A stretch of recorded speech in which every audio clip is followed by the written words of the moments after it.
Here comes question 4, 400 points. When was the quadratic formula first used? Was it about 100 years ago, about 500 years ago, about 1,000 years ago, or longer than 1,000 years ago? It's worth 400 points, kind of a history question. And you have 30 seconds. Maybe the audience, again by clapping. How many people think it's A, about 100 years ago? One. Oh, there's the thing. How many people think it's B, about 500 years ago? How many people think it's C, about 1,000 years ago? that clapped that up. And then how many people think it's D, longer than 1,000 years ago?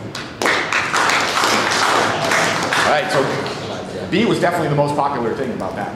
That's for sure. About 500 years ago, that was when the first iPhone came out, actually. It was a coincidence, maybe. We'll see what the right answer is.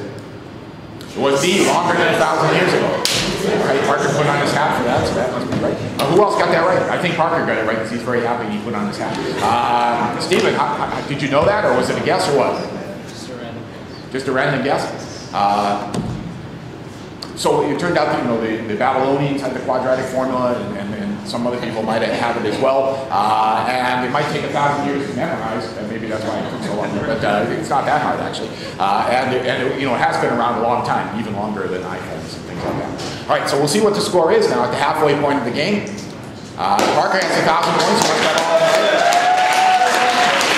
Stephen right behind with 700, Seth has 600, and Elizabeth has 300. So there's still a lot of points left, and you all still have your help available. All right, here comes question 5 for 500 points. For integers m and n, define m related to n, or mRn, to mean the absolute value of m minus n is less than or equal to 1. Which of the following is false? False. For every m is related to m. B, for every m and n, if m is related to n, then n is related to m. C, for every m, n, and p, if m is related to n and n is related to p, then m is related to p. You can set that to music if you want. And then D, there exist m and n such that m is related to n and n is related to m, but m is not equal to n. So if you keep those m, it's easier to keep them straight on screen than it is when I'm saying them. But we want to know which one of those is false. Everyone understand the question? All right, it's worth 500 points. You all still have your help, and you have 60 seconds for this one. We'll see what the correct answer is. It turned out to be, it was C, for every m, n, and p, if m is related to n and n is related to p, then m is related to p. That's not true. So Parker, did you get that right? Is that why you're so happy? And it was a guess? That's good. Well, we've had good guessers today, so that's not so bad. Seth, did you get it right? Looked like you got it early. And was yours a guess too? No. How'd you get it? Okay, all right. That's right. So it's okay not to guess too. So how'd you get it? I just plugged in 6, 5, and 4 for the third one, and it didn't work. So.